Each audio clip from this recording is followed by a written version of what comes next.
Hi friends, అందరూ ఎలా ఉన్నారు? బాగున్నారా? బాగుండాలని కోరుకుంటున్నాను. ఈరోజు మనము షర్ట్ కప్పు ఏ విధంగా స్టిచ్చింగ్ చేయాలో స్టెప్ బై స్టెప్ నేర్చుకుందామండి. అయితే మనము చాక్ పట్టీలేసి రెడీగా ఉంచుకుంటాం కదండి షర్టు. ఈ విధంగా గీక్కోవాలి. ఇది చూడండి, కనిపిస్తుంది కదా. లోపల సైడ్ కూడా కొంచెం ఫోల్డ్ లాగా ఉంటుంది. దాన్ని గీక్కొని ఇలా కటింగ్ చేసుకోవాలి.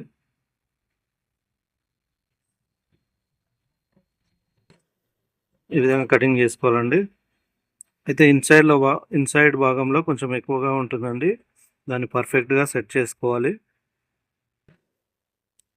ఇప్పుడు మనం షర్ట్ యొక్క స్లీవ్స్ చివరి భాగానికి కఫ్ పీస్ను అటాచ్ చేయడానికి రెడీ చేస్తున్నాం చూడండి.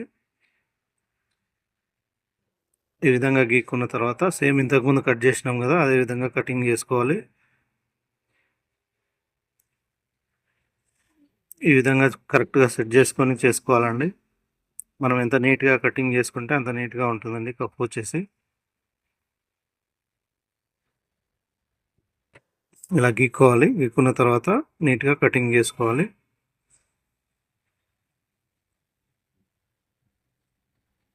ఈ విధంగా పెట్టుకొని నీట్గా చేసుకోవాలి చూడండి. సేమ్ దానిలాగానే కొంచెం ఎక్కువలు తక్కువలు ఉంటుంది, దాన్ని ఈక్వల్ చేసేసుకోవాలి. మనం కప్పు ఆల్రెడీ తయారు చేసుకొని ఉన్నామండి. ఆ కప్ తయారు చేసుకొని దానికి కచకలు పెట్టుకొని ఉంటాం కదా, ఆ కచకల దగ్గర నుంచి స్టార్ట్ చేయాలండి. కొంచెం స్లోగా అడ్జస్ట్ కరెక్ట్గా ఉండేటట్టు స్టిచ్చింగ్ చేసుకుంటే చాలా నీట్గా అనిపిస్తుందండి కఫ్ వచ్చేసి.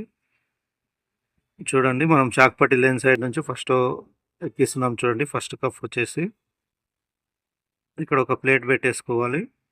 మనము కఫ్ కంటే 1 ఇంచు ఎక్కువ తీసుకుంటాం కదండి మన షర్టు స్లీవ్ వచ్చేసి లూజు. ఆ ఇంచ్ ఇక్కడ కవర్ చేస్తున్నాను చూడండి. ఫస్ట్ ఒక సైడ్ ఒక ప్లేట్ పెట్టేసుకున్నాను, ఒక 1/2 ఇంచ్ అంతా. తర్వాత భాగానికి వచ్చేసి ఇంకో 1/2 ఇంచ్ అంతా ప్లేట్ వస్తుందండి, ఆ ప్లేట్ పెట్టేసుకోవాలి. ఈ విధంగా పెట్టుకోవాలి చూడండి. సేమ్ అదే విధంగా రెండో కఫ్ను కూడా అదే విధంగా చేసుకోవాలి చూడండి. స్టిచ్చింగ్ చేస్తుంటే ఎడ్జెస్ పర్ఫెక్ట్గా వచ్చేటట్టు చూసుకోవాలండి. అలా పర్ఫెక్ట్గా ఉంటేనే చాలా నీట్గా అనిపిస్తుంది కఫ్. ఇప్పుడేమో చాక్ పట్టి నుంచి స్టార్ట్ చేస్తున్నాను చూడండి. చాక్ పట్టి నుంచి స్టార్ట్ చేసి ఒక ప్లేట్ పెట్టుకున్నాను. తర్వాత వచ్చేసి అక్కడ ఇంకొక ప్లేట్ వస్తుంది కదండి బ్యాక్ సైడ్, ఇలా పెట్టేసుకోవాలి.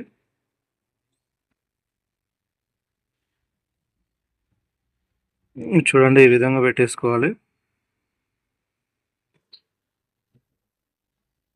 ఇలా 2 కుట్టేసుకోవాలి. 2 హ్యాండ్స్ వచ్చేసి ఇలా ఒకసారి చూసుకోవాలండి, ఏమైనా ఎక్కువలు తక్కువలు ఉన్నాయని చెప్పేసి. ఈ విధంగా చూసుకొని 2 సైడ్లో చూసుకోవాలి. ఏమైనా ఎక్కువలు తక్కువలు ఉంటే అడ్జస్ట్ చేసుకోవచ్చు అండి ఇప్పుడే, అందుకే ఒకసారి చెక్ చేసుకోవాలి.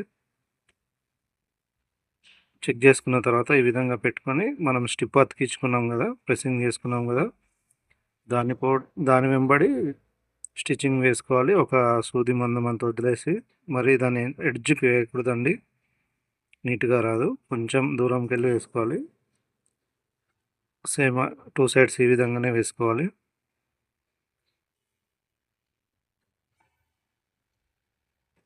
చూడండి, ఈ విధంగా వేస్తున్నాను. నేను చెప్పేది మీకు అర్థమవుతుందని అనుకుంటున్నాను. ఇప్పుడు వచ్చేసి ఫోల్డ్ చేసేయాలండి, బయటికి మడుచుకోవాలి మనం. ఇంతకుముందు ఉల్టా ఉన్నది కదా, ఇప్పుడు సీదా చేస్తున్నాను చూడండి.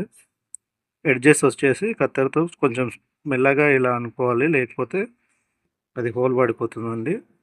కొంచెం చూసుకొని మెల్లగా ఈ విధంగా చేసుకోవాలి. చూడండి, ఈ విధంగా అనుకున్న తర్వాత ఇప్పుడు పైనుంచి స్టిచ్చింగ్ వేసుకోవాలండి. ఈ విధంగా స్టిచ్చింగ్ వేసుకోవాలి చూడండి. చాలామంది అంచుకులు వేసుకుంటారు, కానీ నేనైతే ఈ విధంగా వేస్తాను, రెడీమేడ్ మోడల్.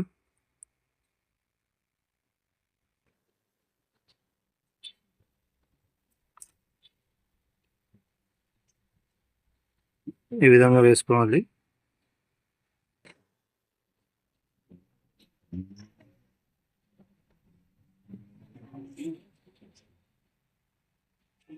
చూడండి, మీకు అర్థమవుతుందని క్లియర్గా కనిపిస్తుందని అనుకుంటున్నాను. ఒకవేళ ఏమైనా మిస్టేక్ ఉంటే కొంచెం అడ్జస్ట్ చేసుకోండి.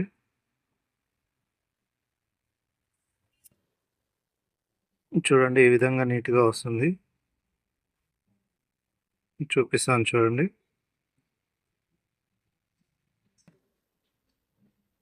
ఒకటి అయిపోయిందండి. ఇప్పుడు రెండో స్లీవ్ వచ్చేసి అది కూడా ఆ విధంగానే చేసుకోవాలండి. ఇంతకుముందు నేను చెప్పాను కదా, 2 సైడ్స్లో స్టిచ్చింగ్ వేసుకొని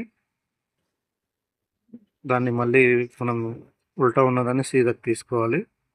సీదకి చేసుకున్న తర్వాత మన కత్తెరతో మెల్లగా ఇలా రబ్ చేసుకోవాలి లోపల సైడ్లో. కొనలు షార్ప్ రావడానికి ఆ విధంగా చేసుకోవాలి. ఎంత షార్ప్గా ఉంటే అంత నీట్గా అనిపిస్తుందండి.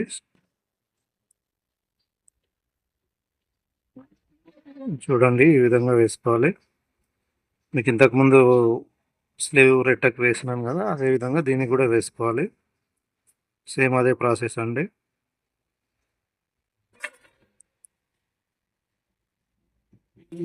అలాగే మీరు కూడా ఈ స్టెప్స్ని ఫాలో చేస్తూ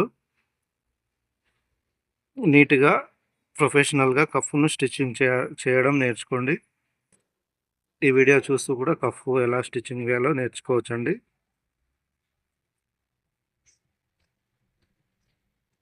అలాగే నా ఛానల్ని సబ్స్క్రైబ్ చేయండి, లైక్ చేయండి, షేర్ చేయండి, మీ ఫ్రెండ్స్కి షేర్ చేయండి. మీకు ఇలా ఏమైనా డౌట్స్ ఉంటే టైలరింగ్కి సంబంధించి కామెంట్ చేయండి, రిప్లై చేస్తాను. మీరు కూడా స్టెప్ బై స్టెప్ ఈ విధంగా నేర్చుకోవాలని మనస్ఫూర్తిగా కోరుకుంటున్నాను.